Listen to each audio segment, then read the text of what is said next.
सभी का स्वागत है हमारी ऑनलाइन क्लास में। और जो लास्ट वीडियो था चंद्रवंश का, उसमें हमने इन राजाओं के बारे में जाना था। तो एक बार थोड़ा सा रिवीजन कर लेते हैं। आत्मचंद कोई महत्वपूर्ण नहीं है, पूर्णचंद भी महत्वपूर्ण नहीं है, इंद्रचंद महत्वपूर्ण है। इसके समय पटोवा या पटरंगुली नामक जो झूठी खबरें थी वो प्रजा में उड़ती थी। मतलब उस समय झूठी खबरों का दौर शुरू हो चुका था इंद्रचंद्र के समय, ये हमने पढ़ा था अभी तक। इसके अतिरिक्त वीणाचंद भी महत्वपूर्ण है, क्योंकि इसके बाद 200 वर्षों तक खसों का राज्य रहेगा। 856 से 869 तक टाइम पीरियड था। टाइम पीरियड याद रखने की इतनी जरूरत नहीं है। इसके बाद हमने वीरचंद देखा था। एक बार फिर से चंद्रवंश की पुनर्स्थापना करी इन्होंने, क्योंकि इससे पहले 200 वर्ष तक खसों का शासन रहा। तो सोन खड़ायन नामक एक सरदार, एक सेनापति की सहायता से वीरचंद ने राजा सोपाल को मार दिया, जो कि खस राजा था। ठीक है, ये हमने देख लिया था। इसके बाद नानकी चंद शासक बना। गोपेश्वर त्रिशूल लेख से हमें वर्णन मिलता है कि नानकी चंद के समय अशोक चंद ने क्या किया था, कुमाऊं पर आक्रमण किया था। फिर 23वां राजा थोरचंद हमने देखा था, और गढ़सरा कूट ताम्रपत्र में इसका वर्णन मिलता है, ये भी हमने पढ़ लिया है।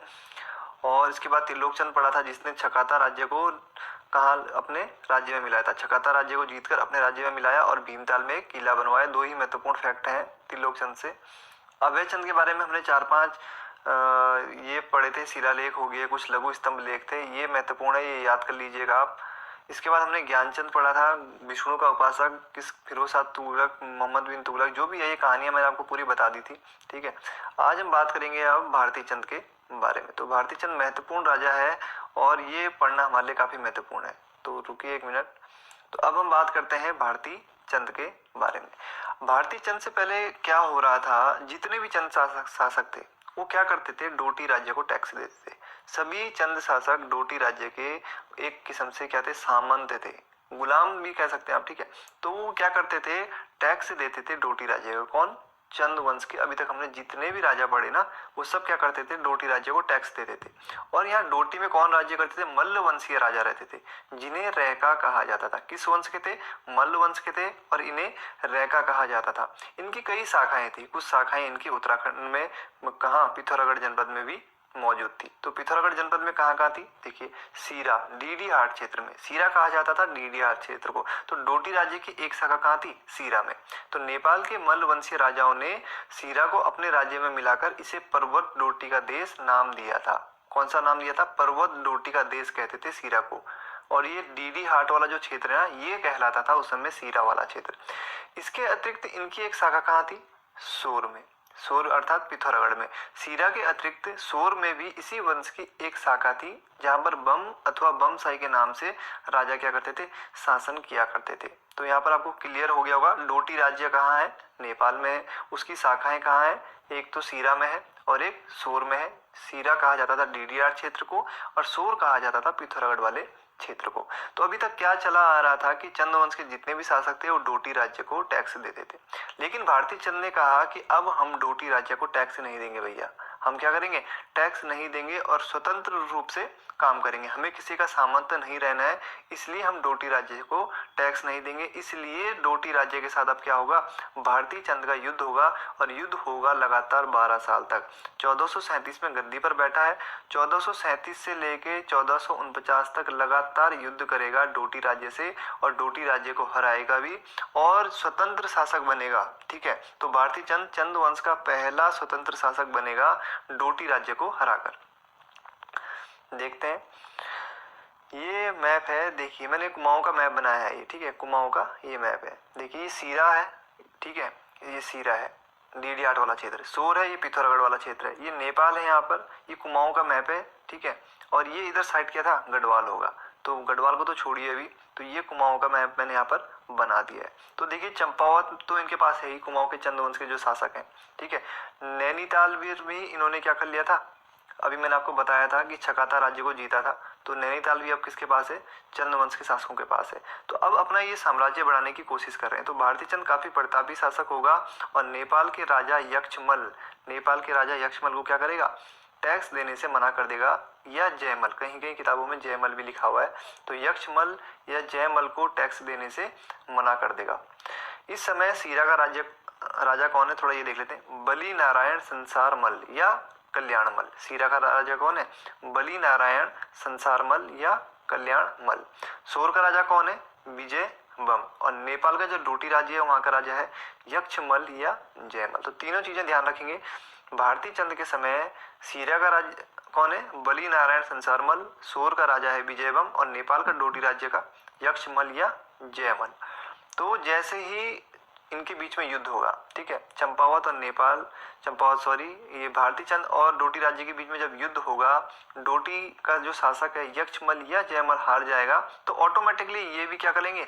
आत्मसमर्पण कर लेंगे, क्योंकि इन्हीं के अधीन काम कर रहे हैं ना ये, ठीक है। अब इसको हराएगा तो इसका मतलब ये तो नहीं कि ये अपने घुटने टेक देगा, लेकिन अगर नेपाल के शासक को ही हरा दिया जाता है तो सीरा और सोर क्या होंगे?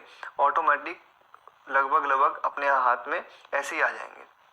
तो भारती चंद ने सोचा डोटी राज्य पर आक्रमण किया जाए और टैक्स देने से मना कर दिया डोटी के राज्य को। इसलिए इनके बीच में युद्ध होगा और 12 वर्ष तक युद्ध लड़ेंगे, 1437 से 1449 तक, और इस युद्ध में भारती चंद की जीत होगी।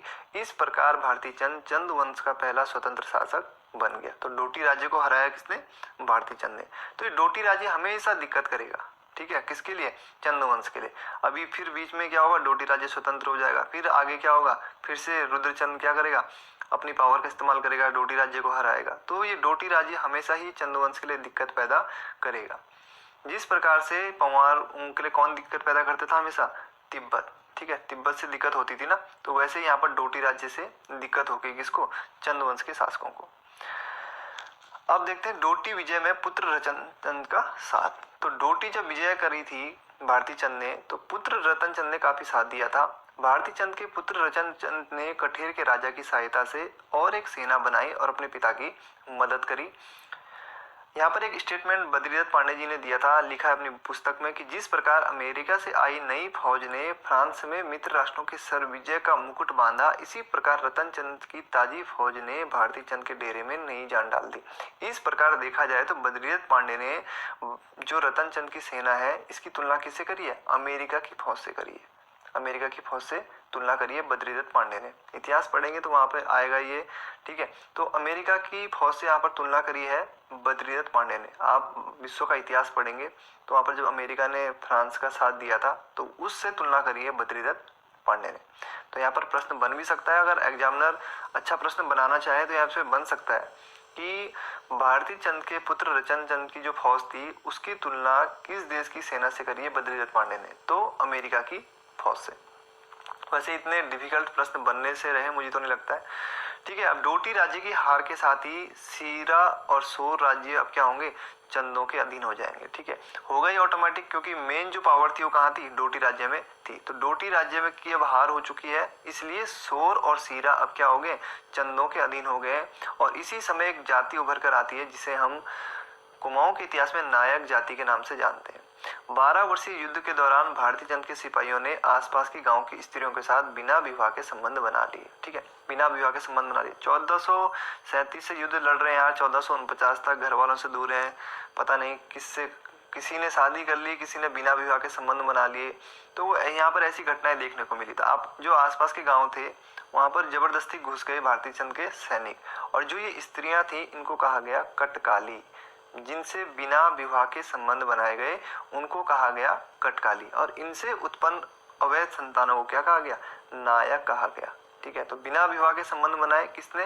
भारती चंद के सैनिकों ने आसपास के गांव की स्त्रियों के साथ। 12 वर्षीय युद्ध हुआ जब उस समय, और ये स्त्रियां कहलाए कटकाली और पुत्र कहलाए नायक। तो नायक जाति की उत्पत्ति किसके समय हुई है? भारती चंद के समय हुई है। ये प्रश्न यहाँ से बन सकता है, काफी महत्वपूर्ण है कि नायक जाति की उत्पत्ति किस चंद्रवंशीय शासक के दौरान हुई, ठीक है। अन्य जो महत्वपूर्ण तथ्य हैं वो देख लेते हैं।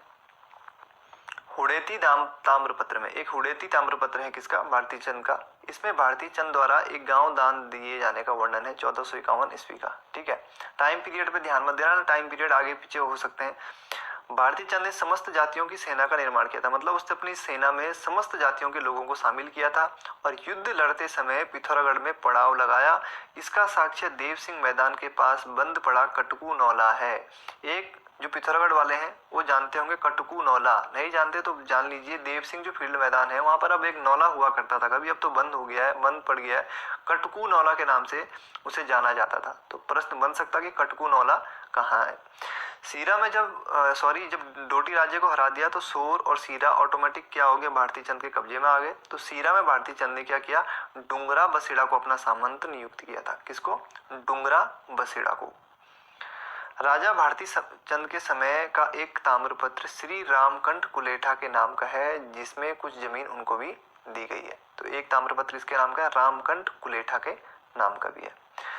कुमाऊं की प्रसिद्ध वीरांगना भागा धौन्यान के साथ भारती चंद के द्वंद्व युद्ध का वर्णन कहाँ मिलता है, पवाड़ों में मिलता है। ये ऐसे फैक्ट हैं जो कहानी के बीच में नहीं सुनाए जा सकते, इनको आप वन लाइनर के रूप में याद कर लीजिए, ठीक है। कुमाऊं की कोई प्रसिद्ध वीरांगना रही होगी भागा धौन्यान के साथ भारती चंद के द्वंद्व युद्ध का वर्णन पवाड़ों में मिलता है। पवाड़े मैंने आपको बता दिया था क्या होते हैं। सीरा से मल्लों का प्राचीनतम ताम्रपत्र 1353 ईस्वी का व सोर के बमों का 1337 ईस्वी का प्राप्त हुआ है। ये प्रश्न महत्वपूर्ण हो सकता है कि सीरा से मल्लों का सबसे प्राचीन ताम्रपत्र कब का है, 1353 ईस्वी का, और सोर के जो बम हैं उनका कब का है, 1337 ईस्वी का। महत्वपूर्ण ताम्रपत्र देख लेते हैं किसके, भारती चंद के। 1447 ईस्वी का कोटमारा ताम्रपत्र, ये कहाँ मिला, सुई बिसुंग में चंपावत में, ठीक है।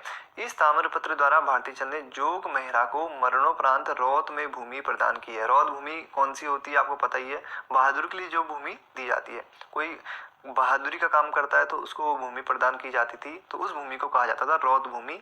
इस ताम्रपत्र में भारती चंद के पुत्र रतन चंद का उल्लेख हुआ है। तो 1447 ईस्वी का कोटमारा सुई बिसुंग जो ताम्रपत्र है, इसमें जोग मेहरा को मरने के बाद भूमि प्रदान करी है, रौद भूमि प्रदान करी है किसने, भारती चंद ने। और साथ ही साथ इस ताम्रपत्र में भारती चंद के पुत्र रतन चंद का उल्लेख हुआ है। दूसरा है महत्वपूर्ण 1451 का हुड़ैती ताम्रपत्र, ये मैंने आपको अभी बता भी दिया था, ठीक है। इसमें पुत्र रतन चंद का उल्लेख हुआ है एक तो, और सोर पर भारती चंद के शासन की पुष्टि होती है। तो किस ताम्रपत्र से भारती चंद द्वारा सोर पर शासन की पुष्टि होती है, तो हुड़ैती ताम्रपत्र से, ठीक है। 1451 ईस्वी का ये ताम्रपत्र है। मैंने टाइम पीरियड आपको 1450 लिखा रखा है, ठीक है, भारती चंद का, लेकिन ये ताम्रपत्र कब का है, 1451 ईस्वी का है। डेट में सन में इतना टेंशन मत लेना आप, हर इतिहासकार ने अलग अलग वो दिया है, अलग अलग अपनी तिथियां दी है, तो ज्यादा टेंशन नहीं लेनी, ठीक है।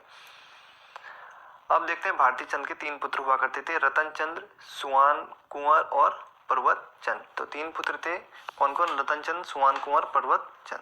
तो रतन चंद में बस 2-4 महत्वपूर्ण फैक्ट हैं, ये देख लेते हैं। 1450 से 1488 तक शासन किया। रतन चंद की योग्यता से प्रभावित होकर भारती चंद ने चौगरखा परगना रतन चंद को रौत में दिया था। तो रतन चंद जो कि पुत्र था भारती चंद का, उसकी योग्यता से प्रभावित होकर कौन सा परगना दिया था, चौगरखा परगना रतन चंद को दिया। और 1450 में अपने जीवित रहते ही गद्दी त्याग कर रतन चंद को सौंप दिया। 1450 में गद्दी त्यागी थी किसने, भारती चंद ने, मरा नहीं था, इसीलिए उसका ताम्रपत्र 1451 में भी प्राप्त हुआ है। तो 1450 में गद्दी त्याग दी थी और किसको राजा बना दिया, रतन चंद को राज्य सौंप दिया। एटकिंसन और बद्रियत पांडे के अनुसार भारती चंद ने 1450 में ही रतन चंद को शासन सौंप दिया था, किंतु भारती चंद के 1451 के हुड़ैती ताम्रपत्र में रतन चंद्र कुंवर के रूप में उल्लेखित है।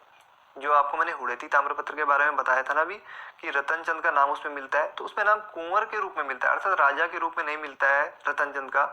तो क्या कहना चाहता है यहाँ से, देखो, भारती चंद 1451 के हुड़ैती ताम्रपत्र में रतन चंद्र कुंवर के रूप में उल्लिखित है। इसका मतलब यह कि भारती चंद आगे भी राजा रहा, ठीक है, इससे ये निष्कर्ष निकलता है। लेकिन इतना डीप नहीं जाना हमें, ठीक है, ज्यादा टेंशन नहीं लेनी, इतना डीप नहीं जाना है।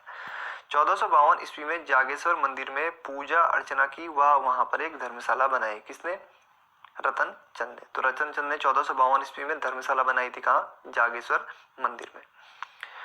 रतन चंद के समय फिर से डोटी में राज्य में पुनः युद्ध होगा। डोटी राज्य एक बार फिर से स्वतंत्र होने का प्रयास करेगा। नागमल नामक यहाँ पर एक शासक क्या कर देगा, विद्रोह कर देगा, ठीक है, विद्रोह कर देगा, लेकिन इस विद्रोह को रतन चंद दबा देगा आराम से और नागमल मारा जाएगा।